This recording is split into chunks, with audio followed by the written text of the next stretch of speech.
Y'all, welcome back. This is part 2 of me fixing up this 2008 Polaris 700 IQ. And I've done some things off camera since I've last spoke with you. So I'm just gonna go ahead and show you what I've done. All right, the motor is now out of the Polaris. I got everything disconnected. It's all taken out and put over onto this bench over here. Here she is. As you can see, we're getting lots of oil. That's part of our problem. Here's the oil pump. I got it all adjusted properly. Hopefully that will be right now. I actually added a spring right here to help return that because it wasn't returning to its position. It was kind of sticking. That was the main problem with the oil pump. And the other problem was it wasn't quite on its alignment mark quite correctly. So hopefully will fix the problem with the oil pump. The thing I did was replace this handlebar, throttle body, whatever you want to call it, right here.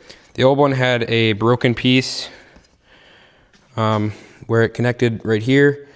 It's broken from last time I tried to repair it, and then my epoxy didn't work very well. That was part of our slop in our throttle. So now I have a fresh new part there, all installed. I had to sacrifice my heated grip for now, but hopefully I'll get that replaced. There she is. Hopefully that'll get replaced soon after, but I'm trying to get this thing running right now, so I'm not too worried about that. All right, so this is part of my theory of why this thing was getting so much oil. So when I first had the throttle, when I have this throttle cable, you can't see it, but when I have the throttle cable disconnected, the throttle is not in its resting position as it would be if the throttle cable is connected to the throttle lever. So before I had my oil pump all tuned, and now that I hooked my throttle lever, excuse me, this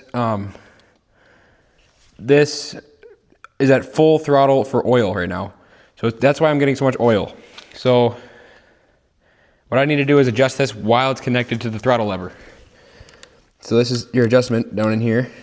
So in order to get this to go down, unscrew this, and it's got to go back. This nut's got to get unscrewed back more towards this bend here. All right, now you can see our point is getting close to that line where it's supposed to be. So we're getting close to our adjustment.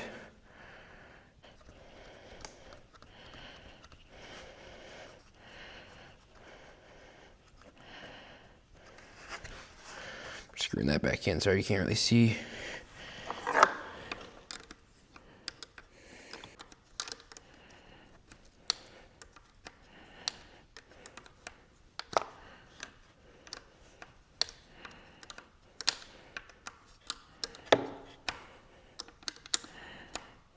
All right, getting her all tightened up here, and there we go. So now I got that tightened up. Let's pull our throttle lever. That's what you want to see. It's a little bit on the rich side. That's only because this up here, my adjustment up top by my throttle lever here is not quite where it's got to be. So right there, it's pretty darn good. All right, I like that. Let's see how we're doing. Okay, we might be a little bit lean on the oil. This is a perfect way to test this.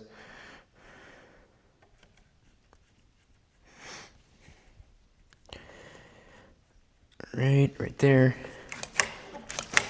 All right, that's looking a lot better. All right, I zoomed out and now I'm gonna pull the throttle lever.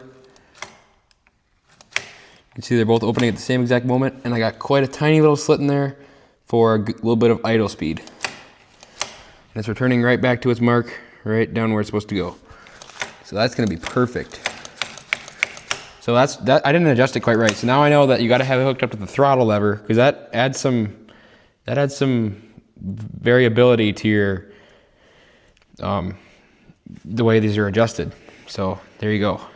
And this is another thing I got to do, that because I made a mistake. My recoil rope went inside when I took the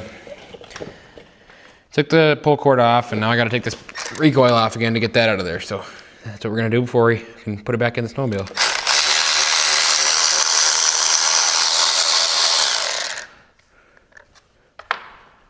These bolts are all going to be different lengths, so you're going to want to keep track left to right. So I'm going to go clockwise from here and put my bolts left to right.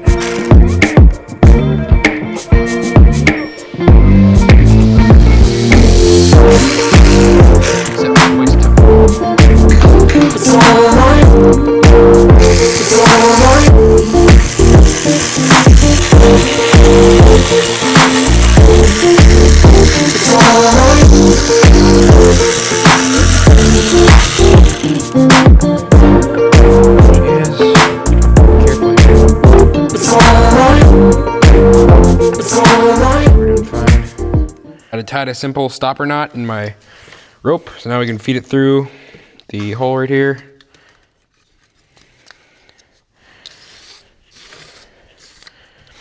There we go. I'm gonna cut the extra off so we don't have it hanging everywhere.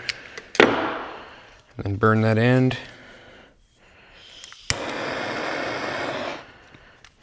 Now I'm gonna see if my knot's gonna hold, which it is. So it fits in there pretty well. So we're good to go. Now I can wrap it around this direction, I believe. Let's see. It'll be, yep, this direction right here. So it's gotta go around and around.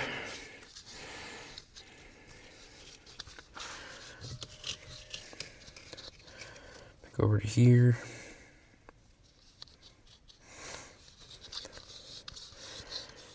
All right, we're getting close to the end. Looks like it's gonna fit. That's good. So now I can put it back inside of here with my end coming out of the recoil case. There you go.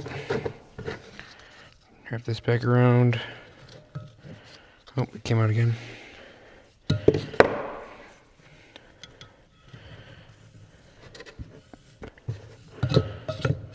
All right, now we gotta get this to line up with our recoil. There we go.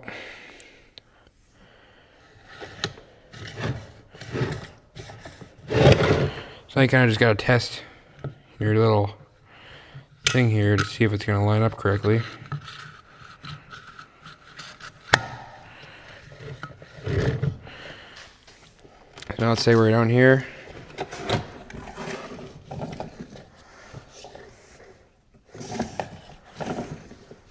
Our dog can spring back where it's supposed to be, and then catch on the whatever you call it with all the holes in it on the flywheel.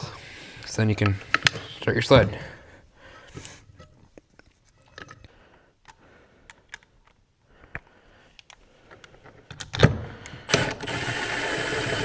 So now you can see when you pull this out, the little dog pops out right there. That engages on your flywheel, something rather. So that's gonna work.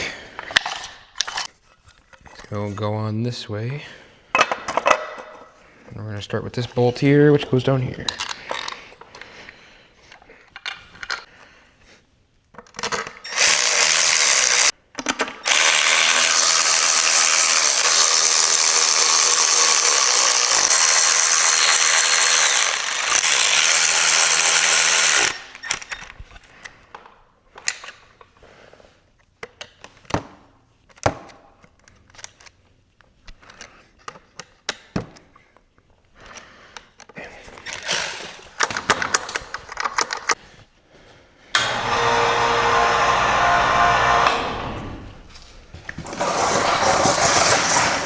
Okay, the front is down here. I can always spin it though. No lifting the engine. Save my back, huh? Okay.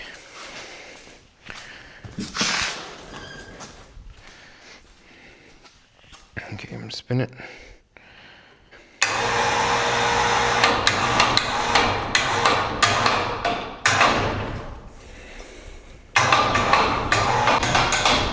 And we're in. Kind of. Now we're in. There we go.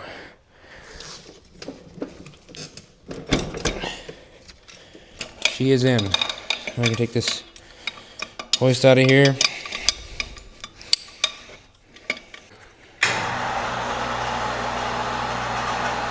bolting these frame structures back in. All right, I'm throwing the sled back together. I got the engine dropped in. All the mounts are connected. I got the torque stop on here. See, the mounts are in there. Good to go. Currently getting this exhaust manifold bolted onto there. There's some tricky to reach fasteners, but we'll get it. And then I'm gonna get the tanks put back on, the secondary clutch back in, belt on, exhaust back on, and this thing will be pretty close to go. I gotta go get some antifreeze from the store, but we're getting it done. The exhaust manifold all bolted up. And now moving on to the coolant and oil tanks, which should be pretty straightforward, but we'll get going. The oil tank and the coolant reservoir in.